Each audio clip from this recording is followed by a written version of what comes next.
से अंतरिक्ष की ये धूल एक दूसरे से दबने लगी। इस दौरान बादलों में स्थित धूल के कण दबाव और गर्मी के कारण बड़े उल्कापिंड और पत्थरों में परिवर्तित हो चुके थे और इसी दबाव की वजह से इन बादलों में स्थित रेडियो एक्टिव पदार्थ ने ग्रेविटी का निर्माण किया।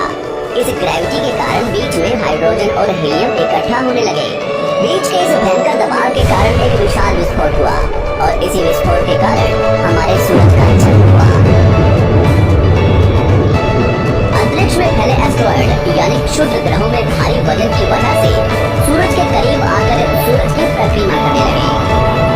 धीरे धीरे इन्हीं एस्टेरॉयड में भारी टकराव हुआ, जिसके फलस्वरूप मरकरी, वीनस, अर्थ और मार्स जैसे ग्रहों का निर्माण हुआ। वैज्ञानिकों के मुताबिक उस वक्त पृथ्वी और मार्स यानी मंगल ग्रह के बीच थिया नामक ग्रह सूरज की परिक्रमा किया करता था। पृथ्वी पर ग्रेविटी होने की वजह से सूरज की परिक्रमा करने वाले एस्टेरॉयड अब पृथ्वी की परिक्रमा करने लगे और धीरे धीरे करोड़ों सालों तक ये पृथ्वी पर गिरते रहे। और ऐसी घटना हमारे पड़ोसी ग्रह थिया पर भी हो रही थी, जिसके कारण थिया पृथ्वी के और करीब आने लगा और आकर पृथ्वी से टकराया। इस भयंकर टकराव की वजह से पृथ्वी के हिस्से कणों के रूप में अंतरिक्ष में फैल गए और एक रिंग की तरह पृथ्वी की परिक्रमा करने लगे। इन्हीं परिक्रमा करते हुए कणों में टकराव होने लगा, जिसके कारण हमारे चांद का निर्माण हुआ। उस वक्त पृथ्वी पर सिर्फ एक ही समुद्र हुआ करता था और वो था 1900 डिग्री सेल्सियस की तापमान पर उबलते हुए लावे का। उबल रही थी वो सारी चीजें जिसे आज आप अलग अलग नाम से जानते हैं। वक्त के साथ साथ पृथ्वी धीरे धीरे ठंडी हो रही थी, जिसके कारण पृथ्वी के भारी तत्व जैसे धातु और रेडियो एक्टिव पदार्थ पृथ्वी के केंद्र में जाकर इकट्ठा हो गए और हल्के पदार्थ पृथ्वी की सतह पर आ गए। लाखों सालों तक पृथ्वी पर उल्कापिंडों और फिर अंदर का कोर रेडियो एक्टिव पदार्थ से बने होने की वजह से हरदम गर्म होता रहता है। लेकिन जब भी पृथ्वी की ऊपरी जमीन ठंडी हो जाती है, तब पृथ्वी के अंदर की गर्मी बाहर नहीं निकल पाती, जिसके कारण ज्वालामुखियों का निर्माण होता है। और उस वक्त कुछ पर हजारों की तादाद में ज्वालामुखी निकलने लगे और आने वाले लाखों सालों तक इन ज्वालामुखियों का निकलना जारी रहा, जिससे पानी के ऊपर जमीन का निर्माण हो रहा था। इस वक्त भी पृथ्वी पर वातावरण न होने की वजह से अंतरिक्ष से उल्कापिंडों की बरसात हो रही थी। आज से लगभग 300 करोड़ साल पहले पृथ्वी पर ऐसा वक्त आया जब पृथ्वी का वातावरण लगभग स्थिर होने लगा था। ज्वालामुखी निकलने धीरे हो गए थे और पृथ्वी का एक दिन 12 घंटे का हुआ करता था। साल बीतते गए और धीरे वातावरण में स्थित आयरन यानी लोहे के मिनरल्स पानी में स्थित ऑक्सीजन से रिएक्ट होने लगे और एक वक्त ऐसा आया जब पृथ्वी की जमीन आज के मार्स के जैसे लाल हो चुकी थी।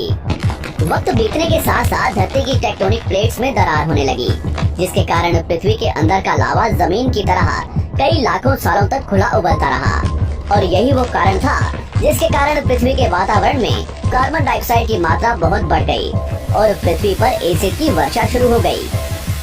एसिड रेन की वजह से पृथ्वी का तापमान बढ़ने लगा और तापमान बर्फ से ढक चुकी थी। किरणें गिरती हैं तब जमीन उन किरणों को सोख लेती है, मगर क्योंकि पूरी पृथ्वी बर्फ से ढक चुकी थी और क्योंकि बर्फ सफेद और चमकीली होती है, जिसके कारण सूरज की किरणें धरती पर गिरने के बाद वापस चली जाती थी। इसी कारण से पृथ्वी रही, मगर फिर से पृथ्वी के अंदर से गर्मी ज्वालामुखी के रूप में निकलना शुरू हो गई और इन ज्वालामुखियों से निकलने वाली गर्मी ने बर्फ को पिघलाना शुरू कर दिया। इसी बीच पृथ्वी की गहराई में बचे कुछ सूक्ष्म जीव धीरे धीरे बदल रहे थे और अब वो ऑक्सीजन को अपने शरीर को बड़ा और जटिल होना शुरू हुआ। वक्त के साथ साथ जमीन पर अलग अलग प्रकार के पौधे और पेड़ उगना शुरू हुए। एक वक्त ऐसा आया जब जमीन के पेड़ों की लंबाई लगभग 80 से 100 फीट जितनी या आज के 5 से 6 मंजिला बिल्डिंग जितनी ऊंची हो चुकी थी। ये वो वक्त था जब समुद्री जानवर समुद्र से बाहर निकल रहे थे और जमीनी जानवरों में परिवर्तित हो रहे थे।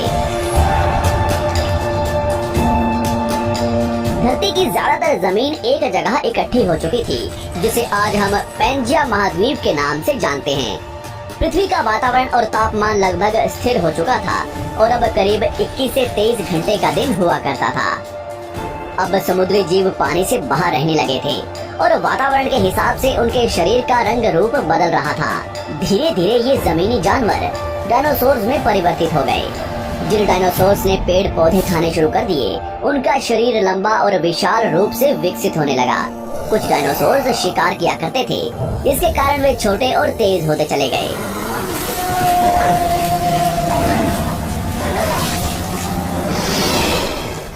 पृथ्वी की ऊपरी जमीन एक जगह इकट्ठी होने के कारण ज्यादातर जमीन रेगिस्तान और बंजर हो चुकी थी। ज्यादातर जंगल समुद्र के करीब हुआ करते थे, जिसमें डायनासोर्स रहा करते थे।